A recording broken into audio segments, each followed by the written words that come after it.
The Power Factor Show with Rick, Steve, and Caleb. Episode 35. Double Tap Championships Breakdown, Part 2. Gun Rights Radio Network has the best pro-Second Amendment, pro-gun rights podcast available on the net. The podcasts are absolutely free when subscribing using iTunes or Zune Marketplace. Or if you want, you can just listen from the website. Make sure you visit gunrightsradio.com to subscribe. Podcasting freedom, one episode at a time. Brought to you by Safariland. So, welcome back to Power Factor. I'm Steve. I'm Rick.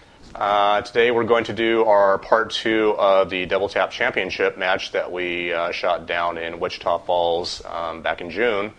And this will actually be stages 5 through 8, which actually for us represented Sunday, the last day of the match. And as things went, at least from my standpoint, things went horribly bad the second day, and from your standpoint, I think they went a little bit better than the first day. A little bit better. The gun ran a little better, but the jerk behind the trigger didn't necessarily do any better than you had the first day. Yeah. So, okay, so starting out with stage 5 here. Stage 5 was called Seahorse Sway. Stage briefing reads like this: standing in area A, heels on X's, hands straight out in front of you at shoulder height, elbows locked out, gun loaded in holster, extra ammo on belt, on signal, engage all targets as they become visible. Plates on the double tap swinger move, swing back and forth, hardcover is really steel. I will say that they had a very unique plate rack that we have not seen before on this stage. In fact, I think they were kind of advertising it as something that was unique to their match. And that they actually called it the double tap plate rack or something. Yeah, and they were saying that nobody has seen this plate rack anywhere. And it was actually, I thought it was a lot of fun. It definitely is not something that I've seen before. Challenging.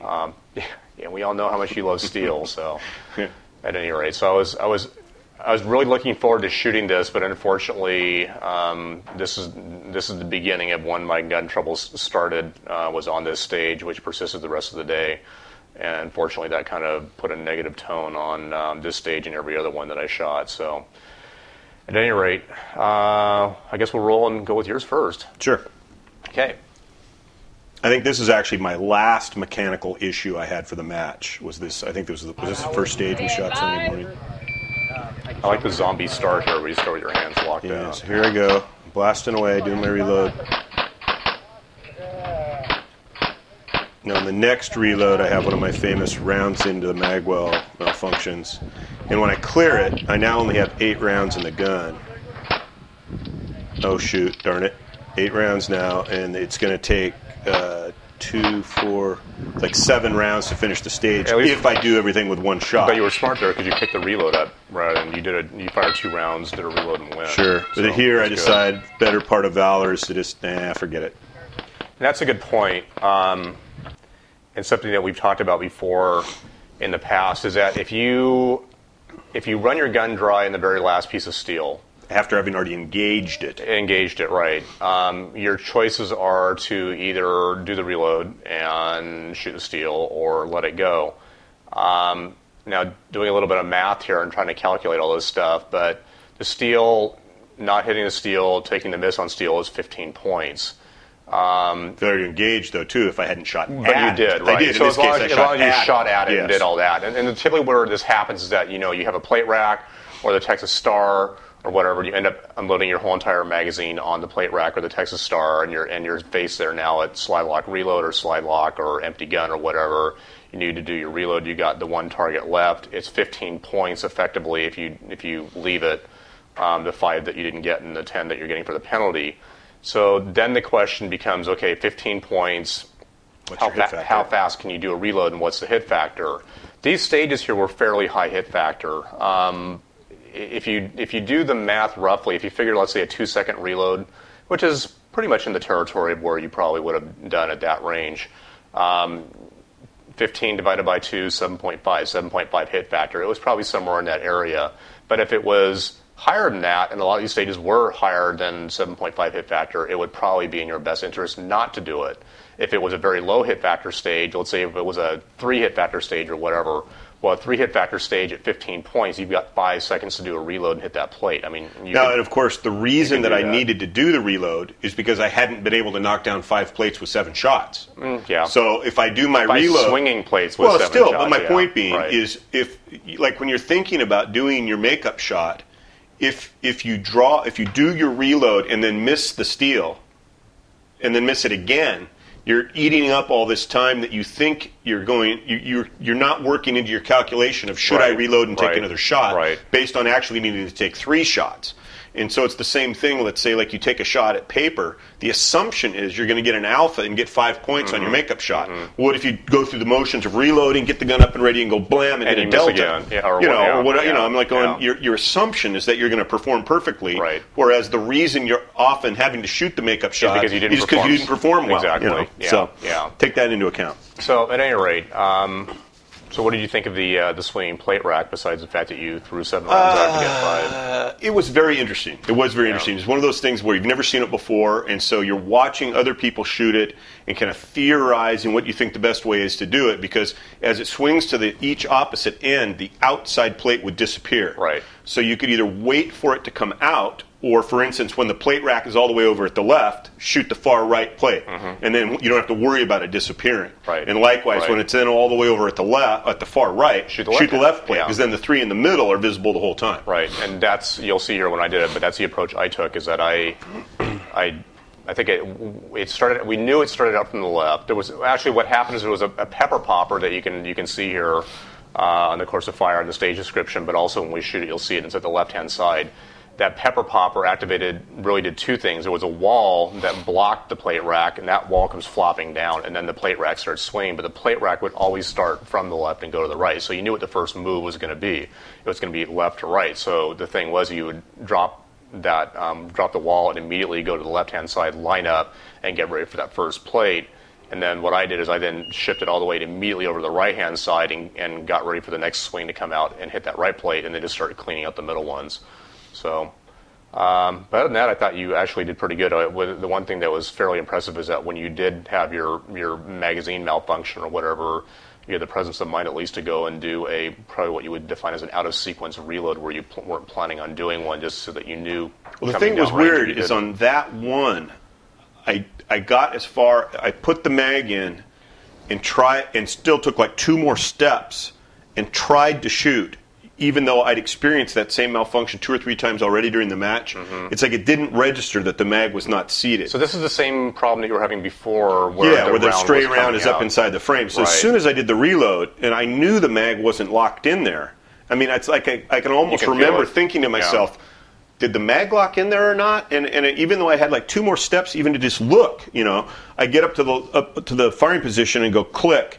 Then I still hit it again, I think, did a tap rack bang before I reloaded. So, I mean, I probably wasted 2 or 3 seconds total, trying to get that thing squared away. And I felt like, well, in retrospect, I should have expected it because it had happened 2 or 3 times already. Right. But since that was the last time that I had that malfunction, and I made a lot of it on the last time we talked about this, I sent all 6 of my magazines back to Checkmate. They're all Checkmate, what I call their extended tube mag. In some catalogs it shows up at the competition mag, and the mags are about 2 years old, and they're sort of like a pre-production or early production run, and Checkmate has actually changed their tolerances on the mags. As it was explained to me, they have a range of feed lip dimensions that are allowable, and back 2 years ago they allowed a certain tolerance below the mean dimension and a certain tolerance above the mean dimension, and they have since changed to only mean and below. Right. Okay. So mine, either due to some spreading issues or just the fact that they're out of spec, all 6 of my magazines are out of spec. The feed lips were spread beyond what is now considered the allowable dimension, and they sent me 6 new mags. Which, to a certain degree, I would say is not too unusual, because when we were running the Chip McCormick mags, one thing that we always notice with those things is that the McCormick mags kind of have the upper wings, so to speak, that stick out, that kind of protect the sides. And the problem is those things would spread, and usually what causes them to spread is you take the mag brush or whatever and ram the thing down here and it spreads it out. Yeah. But the side effect of that is that when they spread, the magazines wouldn't drop free. I mean, you'd hit the mag release and they'd come out and just sit there. I never had that problem with 8-rounders, but on the 10-rounders, my pre-match drill included doing slide lock, empty mag, drop, will the mag drop out, and then full mag, slide forward, will the mag drop out. And usually of the 6 mags that I had, every weekend, 1 or 2 of them had splayed enough that the mag under some condition wouldn't drop out. So I was used to I would just take a plastic mallet and whack those little ears. Right. And you just hold the mag up and see the tube kind of shaped like this. So I just whack it until those ears were parallel again. And on the Checkmate, the magazine feed lips are already a little bit tapered. So you can't just tell by looking at them if they're tapered too much or not.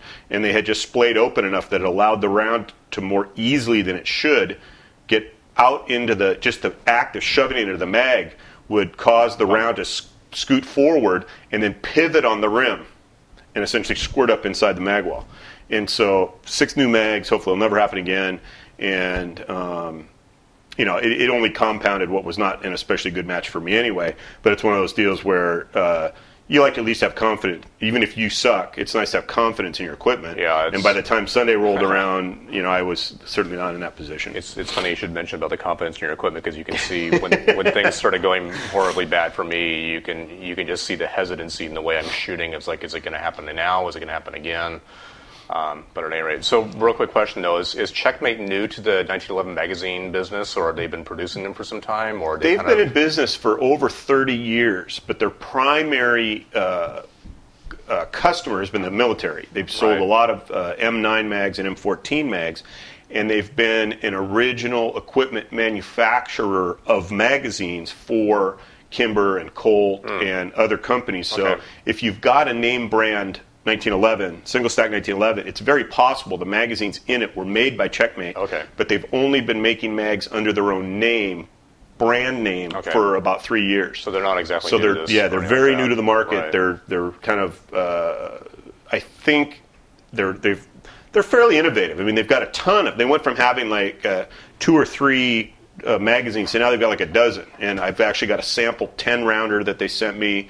That it's got the nice, what I consider the nice design elements of their 8-round mags incorporated into a 10-round mag with a big plastic beefy collar around the bottom of the magazine, like on the Chip McCormick. Which I much prefer to just the little metal tabs that are brazed onto the tube. Some of the other companies use as over travel stops. So it's a really nice design. They've come up with some. They're sending me actually some 9mm mags. I've got some of their 38 Super and 10mm mags, and it all seems really top notch. It's just taken them a while, I think, to get their name in the marketplace and have. Because if you ask people, what kind of mag should I get for my 1911, it will generally go McCormick or Wilson. And Tripp. Yeah. And maybe somebody will say Metgar, but I mean, it usually goes 3 deep, and that's all the farther it goes. And I think, in coming years, I think Checkmate their name recognition will go up, and more people will shoot their products. You have to report back later about how the new magazines work out for you. Yeah, I haven't tried them yet. I just got them on Saturday, and they're certainly beautiful. But beauty is as beauty does. So we'll see how those work out. What movie is that from? If you want a free holster, no, just kidding. Okay, so let's take a look at my run here. So I've got the zombie start going. Guns working fine there. Right up until now when the wheels fall off. Oopsie. Click, click, click. Yeah, followed by a comment. But you can see here, it's interesting how I'm shooting this. I'm being a lot more hesitant and slowing down as I'm moving position to position. It's kind of like, I don't know what's going to happen. So, get the plate rack going, left, right, middle. Snuck in there. There you go. So overall, other than the fact that, I kind of got out of my element of that one, I don't know if I really would have done anything different. The one thing, speaking in terms of doing out-of-sequence loads or reloads or whatever, when I ended up having to rack out probably 3 or 4 rounds, I guess it was 4 or 5 actually, from the gun, my plan was to reload at one given point. But after I had got the gun up and running again, something clicked in my mind that went, you just racked out 5 rounds, and your reload point now is not going to be the reload point that you were expecting it to be, so you better do something here pretty darn quick. Right. And as soon as I came out of that position, I think I went up and did my reload, not at a point I was expecting it to. But then, my next thought was, okay, you just did a reload someplace you weren't planning on doing it. Are you going to have enough rounds to complete the course of fire and not do yet another one? Right. And again, I was mentally calculating, okay, where am I at? How much more shooting do I have to do? And I think I'm okay. Yeah. But it's kind of like one of those things as you're shooting. It's like, I hope the gun doesn't run dry. And I'm sure you probably have that experience before also. It's like, you kind of, when things go sideways and you have to kind of come up with a new plan on the fly, that annoying little voice goes off in the back of your head, kind of like, you're running low on ammunition, Yeah. Rick. Well, usually the nice thing about single stack is if there's usually a place moving from one place to another, right, where you can throw in a reload if necessary, because you're usually moving. Anytime you're moving, you're reloading anyway. So, like on that last stage, after I did my little half-assed, clear and rack and got it loaded up, I had I needed to move to another position anyway, but I think I'd fired, you're right, in that I think I'd fired a couple of rounds. Fired 2 or 3. And then get into the last shooting position that required at least 6. Yeah. And so I think I had 7 in the gun. And so it was one of those deals where I probably could have done yet another reload, but if I'd gone, one shot, one kill, it wouldn't have come up there at the end. Right. So I think you used 7 shots too on that last array. Yeah, but I had, in But theory, you had lots of little bullets in your gun. Yeah. One of our shooting buddies has a philosophy of throwing as many rounds at it as he possibly can, but he does it really, really fast. And you can get out there and do the one shot, one kill, and you can fire 3 rounds and get 1 hit out of it. But he just does if it you've very got quick. 21 rounds to spare, then you can do that. Yeah. So just to fill in the question that's probably going to come up here from somebody of, did you figure out what was wrong with your gun? Yes, I did. It turned out to be a strut that was too short that I ended up putting in there about, 3 or 4 months ago, probably more than that, about 6 months ago. But at any rate, so strut's been replaced, gun's running great now. Okay, time 3461, 17 Alpha, 10 Charlie, N1. Frog's back. Yep. So in my run, my time was 30.09, which ended up being about 5 or 6 seconds too long, and I've actually just timed that issue there, and it ends up being about 5 or 6 seconds for all the screwing around there. But also, like I was saying, I literally slowed down as I was shooting because it's kind of like I wonder if it's going to happen again, what's going on, I haven't seen this before, why me? But at any rate, so 24 Alpha, 3 Charlie, 1 Delta. Good accuracy. And no mics. Yeah. Oh, okay. That's the way this is going to go. That's the way this is going to go. Okay. Yeah. All right. Yeah. Okay, so let's go on to the next stage. This one was fun. It's after my gun failed on that stage, I went down to the safety area, tore it apart, and blessed it and hoped that it would run for the next stage. And I was lucky that it did. Because at that point I thought it was just dirt or crud or whatever, but at any rate. So the next stage for me was actually a lot of fun. This had a interesting ramp. You had a start box that you were facing uprange. It had a ramp that went up with a trap door that had 2 targets underneath it, and the trap door was then closed by hitting a pepper popper. In this case here in the diagram it's CMP1. You hit that pepper popper, and the trap door would then fall, which allowed you to proceed up the ramp to get to the upper portion that you could then shoot the rest of the targets. So you had to definitely hit that pepper popper to drop the door. And before the match, we were kind of thinking about, like, could you jump over the thing somehow, or could you step over it or whatever? Right. And we realized when we got there that there was no way anybody humanly possible would even be able to jump, run, or step over it or anything like that. So certainly not a standing broad jump. No. Maybe if your only idea started in the box and just sprinted up the ramp, maybe if you could sprinted get 20 yards back and got out. Yeah. So at any rate, start position: standing in box A, facing uprange, hands naturally at your sides. Gun is loaded in holster, ammo on belt. On signal, engage targets as it become visible from area A only. Must drop the trap door by knocking down CMP1. Note, area A is on the ramp or platform only. The trapdoor keeps you from advancing until the pepper popper is knocked down. You may not jump. Oh, really? All right. You may not jump or step over the door until it closes. Watch your toes. That's a good point. Yeah. Because if you were standing there and weren't paying attention to where you were relative to that trap door and you shot that popper, it comes down on your feet. Yeah. So somebody actually commented about that. Stay back. Door can be reopened. Targets are non-disappearing. Now, does it actually say in there that Okay, yeah. Area A is on the ramp or platform only. Right. In the illustration, they show the box right up at the edge of the ramp, so that if you step out of the box, you'd be on the ramp. But the box is actually about one step away from the ramp, which will play into into my run here when we see how that goes. Yeah. Okay, well, let's take a look at your run here. Oops, hold on, wrong one.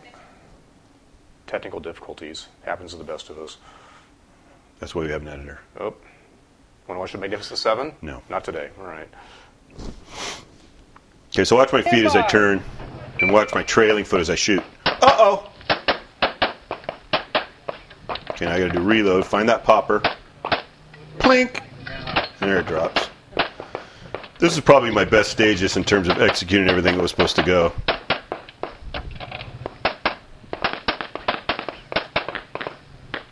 It was fun, you know. I mean, it was pretty much like most of the others. I fired 8 shots, 2 through the port with the hatch on it, 2 on either side, so that's 8 rounds. Reload, take out the popper and another steel target on one side to get the hatch to drop. Jump up on the platform, and I think there were 4 targets on one side, 4 targets on the other side. No, I think it was 5 on each side. You're talking up in the platform? After you get on the platform. Oh, it is 4. It is 4 on each side. Yeah, 4 so on it's each just 2, 4, 6, 8, reload, 2, 4, 6, 8. So, I mean, it was for single stack, it was very straightforward. So, no issues. The gun ran. I hit stuff I pointed the gun at. So, it was actually, that was a pretty good stage. That was good. Yeah, exactly. Now, I noticed that when you started out, the guy looked at your foot, turned around, and looked at somebody else and stuck his, I don't know if he was like signaling something or whatever. I guess he talked to you after the fact. Yeah, it's weird. He said something to me like, I could see like a dust cloud under the toe of your shoe or something, as if to suggest that he saw it as my foot was maybe just barely off the ground. In the video, it looked like it was in pretty close on the ground, close to the ground. But I watched 3 or 4 other shooters, and they did essentially the same thing. And I think the guy was intentionally being pretty lenient on that call. I didn't see him call anybody for it, even though, including myself, he could have probably called it 3 or 4 times in our squad. So I think he probably was just kind of letting that one go. It didn't really have any impact on the stage. It wasn't a safety issue or anything. So I think he was just being kind of friendly about that call. He essentially kind of let everybody get away with it. Now, it's interesting because when I shot that course of fire, from my standpoint as a right-handed shooter with the gun in my right hip, normally I like to turn into the gun, so I'm going to ideally want to turn clockwise into the gun. But in this particular case here, the way the targets were laid out and the movement up the ramp, the rightmost target was further uprange than the left one, so I really wanted to start on... Get that one first. Yeah, hit that one first, which meant I had to turn, for me, the wrong way. And for a right-handed shooter, if you were turning the gun around you, you really need to make sure that you don't pull the gun early and break the 180 pointing it up range. But then on the other hand, I also want to make sure that I got onto the ramp before I did any shooting at all. Yeah. So I had 2 things that I was thinking here literally before shooting this, or at the start signal, was basically turn, get on the ramp, pull the gun, and shoot, and do it in pretty much in that order of not screw up. So I really mentally made sure that I was definitely getting on the ramp and being safe about doing it before doing any shooting here. And I also ended up to do that, took a fairly long step going back. So I'll take a look at my run here. Stand by.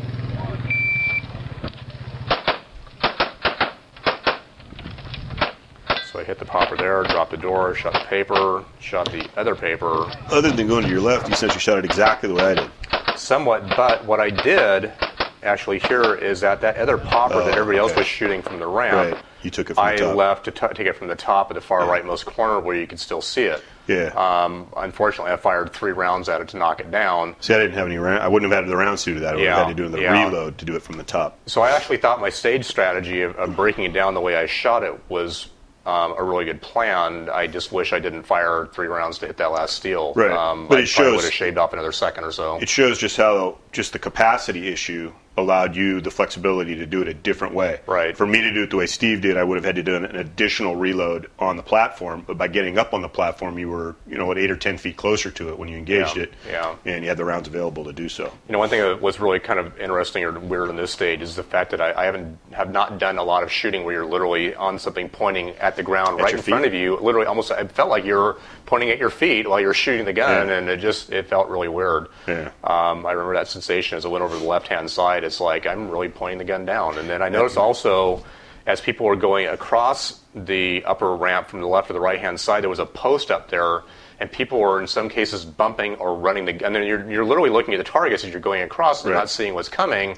and they whacked into that post. And I saw a couple people do that. And I remember as I was going across to kind of mentally make a note where the post is and kind of raise the gun up. I actually went over around it as opposed to pulling it back. Yeah. But I didn't want to ram my hand or ram the gun into that post and have an AD or anything like that.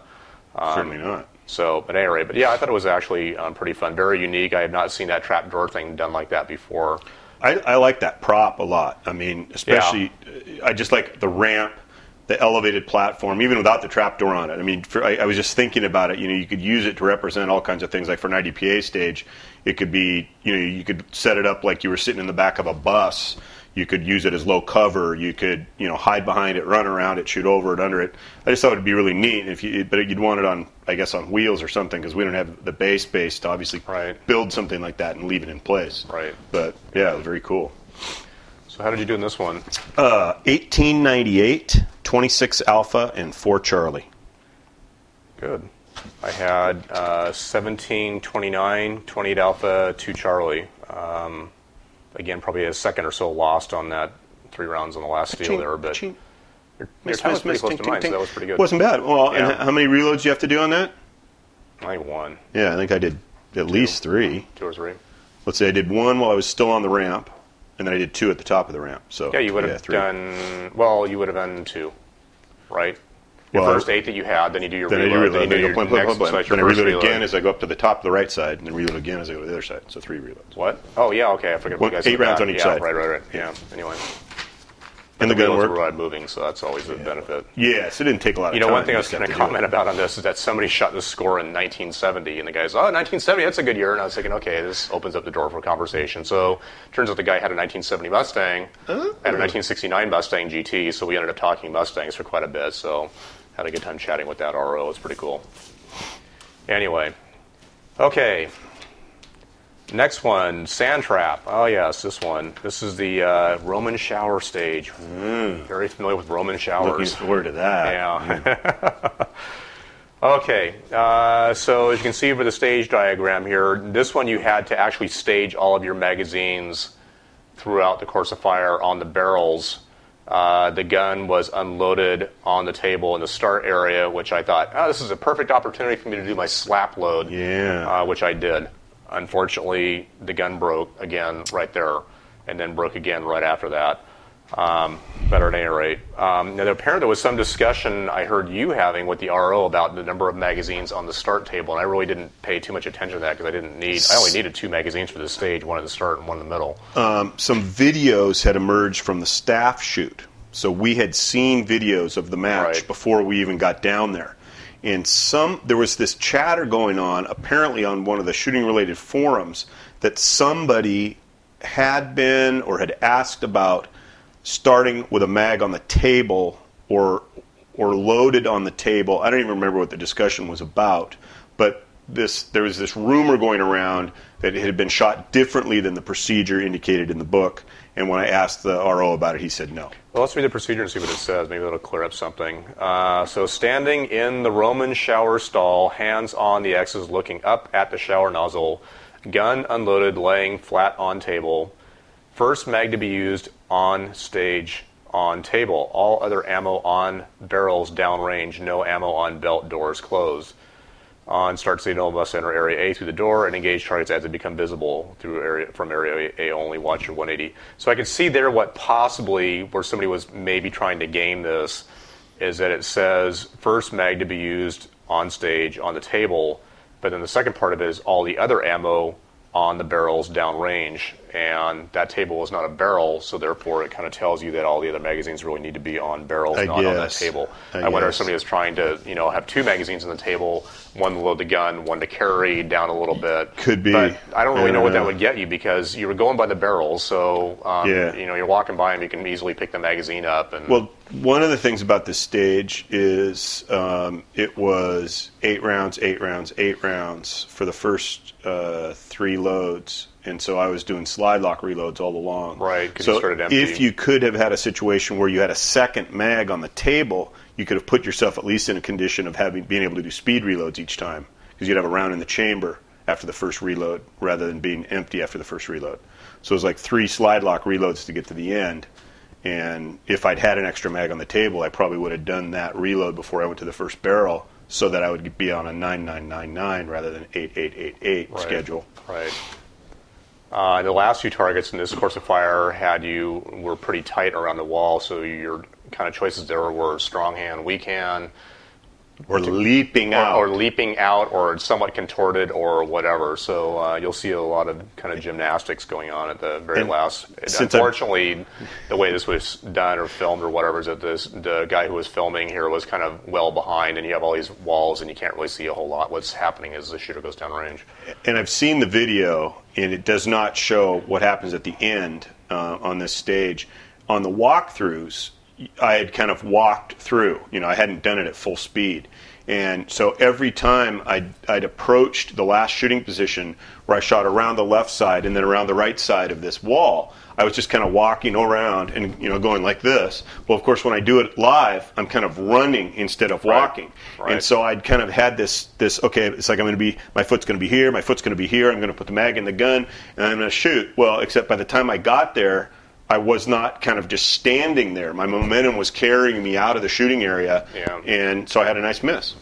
And I'm just kind of telling myself, you don't have to take walkthrough quite so literally. I mean, if I'd really thought about it, I should have known, that when I was moving faster, that target wasn't just going to be sitting there, that I was going to be, kind of flying past it, and then I would have kind of adjusted things accordingly. It's an interesting point that you make there, because this is another one of the courses of fire where my gun broke. And when my gun broke, I should back up. Not planning that my gun was going to break. My plan was to go down to that last array, go around the right-hand side, go strong hand only, and then go back to two-hand position, take a flying leap as I'm leaning out of the shooting area at speed and shoot the thing, somewhat in the air or whatever, like you were planning on. Yeah. But because of the fact that my gun broke, again, you can see me kind of slow down, and I didn't have the aggressive, approach or whatever you want to call it as I'm shooting the course of fire. So when I think I got down to the end, I strong-handed the right-hand side, and then we reached around the left-hand side and weak-handed it rather than being, really aggressive. Leaping through the air. Yeah, leaping through the air at the greatest of ease, and and having your gun fail and then have to jump back in the box. Yeah, right. Yeah, because at that point I just did not. I mean, in this case, it failed on me twice, but we'll get there. So, hey, this stage is sponsored by Coca-Cola. Hey, that's a drink that we drink and recommend. I actually do drink Coke, and I like it. Yeah, I have a Diet Coke every day at work. Right. Keeps me going for that late afternoon.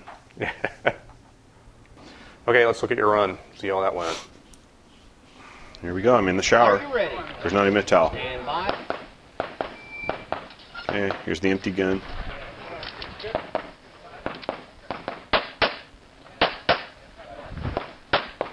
Seven, 8, slide lock reload. You must have a mag in that barrel. And probably this barrel too. Yep. Every mag with a mag in every barrel. Okay, now here's you're going to miss the sheer grace at the end here. Around the left side and ho! Yeah. I like how you did the left-hand side, kind of like the FBI shooting stance from years ago. Well, there's been a few stages that I've shot where, like you can see the target through whatever it is. Yeah, or like you'll have a target. There's one range where we shoot frequently where there's a port down at ankle level. But when you're standing back, you can see the target stand through the port. So you know that if you stick the gun in the port, it's going to hit the target. Right. So you see guys like getting down on their knees and scrunched into the port like this, and I'm like going, the target's down there. So I just kind of do like the remote control deal, and the same thing there. I'm looking at the target through the mesh, so there's no reason to lean around the side of the wall. You can just bring the gun around and look through the mesh and blam, blam, blam like that. So see your hole. Exactly. Yeah. So that was kind of a fun stage. I kind of like that, but the slide lock reload thing's kind of weird. So yeah, I was hoping to have a much better run on this stage than what I did. Interesting thing here. The first thing is get the door open without hitting your foot or your hands or whatever. So I kind of get myself pushed way out, so I wouldn't do that. And here's my infamous slap load. Oh yeah. Click, click. There we go. And then followed by more problems. And you can hear somebody in the background go, "Oh, not again." I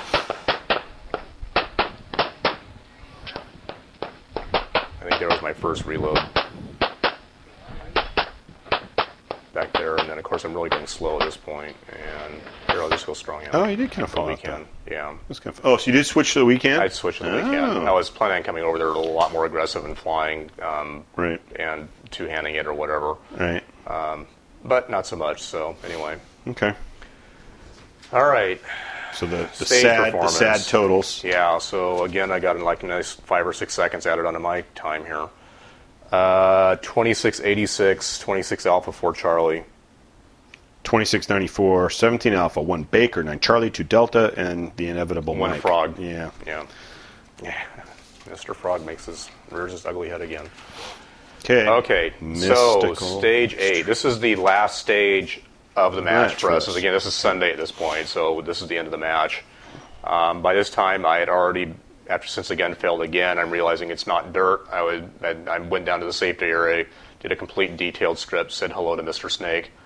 For those who missed the previous episode, that's literally a live snake, Mr. Snake. It's not figurative. There was a snake. There was a snake in the safety area, watching me as I was working on my gun. So, at any rate, at this point, I really didn't know what was going on, but thought maybe I had something, and it turned out I had nothing, as you'll see. And unfortunately, where the gun failed was the worst possible location of this stage to make it fail, which we'll address here in a minute, but at any rate. So, stage 8, Mystical Mystery. 30 rounds, 13 IPSC paper, 4 poppers, I guess, standing in area A facing uprange again, arms crossed across your chest, weak side foot raised to 90 degrees, resting on the door face, shoulder blades up against the door, gun in holster, extra ammo on belt, doors closed. On signal, engage targets as it can become visible from within area A. Door activates bear trap mover and is non-disappearing. So what that's all about is that when you open the door up here, there was a very, very, very, very, very fast bear trap target behind it. And a bear trap target in this case was I'm not sure which moved. Well, in reality, it should be the back target moves up. Shoot target's the back target. It pops up. So the back target would pop up, and then there's the front target, the bear trap part of it. So then slaps in front of it. So both of them actually come up, but from opposite directions. So the thing is, you really got to be pretty quick after you open that door up to fire 2 rounds on the scoring part of the bear trap to hit it before the no shoot comes up and covers it. Yeah. And it was fast. I mean, normally on situations like this, I like to shoot some other stuff before getting to the activator or whatever, because usually most of the stuff is slow enough that you can shoot some steel or shoot some paper or do something. In this one, you had to be on that thing and very quick. So guess when my gun breaks. Yeah. But that's coming up here. So I thought, actually, just in terms of how I felt shooting the stage, this was probably, I thought, my best stage of the match. But, of course, there was that little problem of the short one hole. And it was I don't think it was on the bear trap. It was the target next to it. We'll have to count the rounds. Okay. But I think I threw the door open and thought, boy, I can get one of those static targets before that thing disappears. Oh, so you were trying to do that. And I think I fired 1 round at it, at the static target, went to the bear trap, went back to the other static target, and then forgot to come back to the static target I engaged first. I kind of got lost in the... So I think I should have fired 6 shots through the port, and we'll see. I think I only shot 5. But I'm not sure. I'll see what happens. Let's see how it goes. But yeah, while I was doing it, it felt like I was having a pretty good run. I didn't like how I got off the door. I wish I'd... It's hard to have weight going forward. Yeah, exactly. So you have to kind of off the door. Okay, here, throw up there. Let's count the rounds. No, I fired 6. And you went back onto it. Yeah.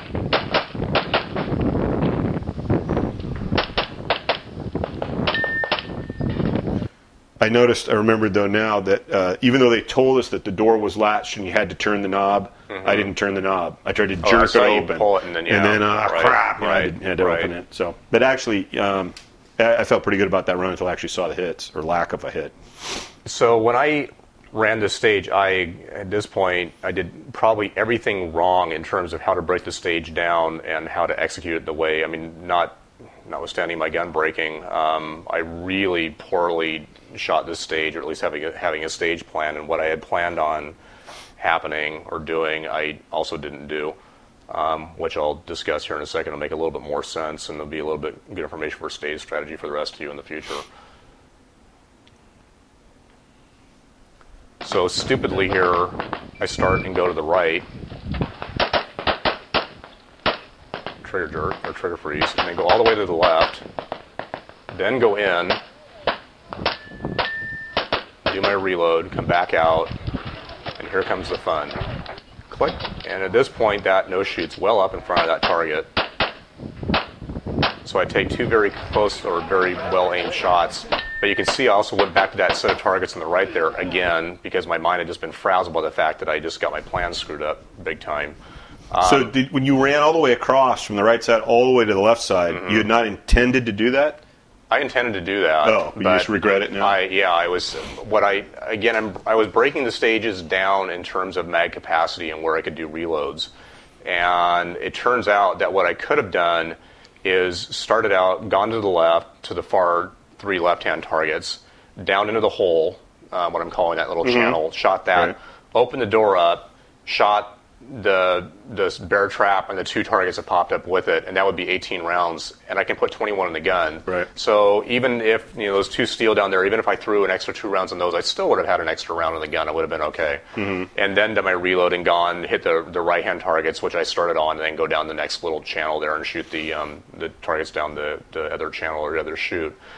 My plan, though, on that first shoot on the left-hand side was to come down and shoot the steel and then back up shooting the paper, which is the sensible thing to do. And then on the right-hand side, when I went down the chute, my plan was to come in, hit the paper as I'm coming into it, and then finish up on the steel. Right. In reality, what I did on the left-hand side, rather than doing it, what my plan was, I did it the exact opposite. So I came in and shot the paper, and then shot the steel as I'm not really able to back up well on that. Right. And then the right-hand side, rather than shooting the paper first and the steel second, I shot the steel first and the paper last. So I completely, again, I think this is one of those situations where, at least on the right-hand side, my mind just kind of, you can see me take a look at that right-hand array of targets and then realize, no, I've already shot these, but the fact that my gun failed again and really frazzled me. The other thing is that when I was facing the bear trap at this point, I literally had about that much of the upper target left. And I saw what appeared to be a good sight picture on that target, but my fear is at this point, I was fairly confident I'd hit it okay, but until you really look at the target, you don't know for 100% certain. The disaster factor there was pretty high. If I fired low, that'd be 2 mics and 2 no-shoots. Right. The other side of that would have been just 2 mics throwing it over the top. In reality, I had fired a group there that was about that big, which was perfect right where I wanted it. So I was happy about that. But it's there's a whole entire kind of like doubt goes through your mind there of what just happened and what could have happened. So. At any rate, I wasn't really happy about how that one went. Again, with the failure, probably another 5 or 6 seconds on the course of fire. But just even looking about how I shot the course of fire, I would have done it entirely different if I could have done it again. So, at any rate, my run was 26:35, 26 Alpha, 2 Bravo. I know where those are, and 2 Charlie. That was 22:55, 25 Alpha, 4 Charlie, and the apparently inevitable Mike. So. Okay, so that wraps it up for stages 5 through 8. The next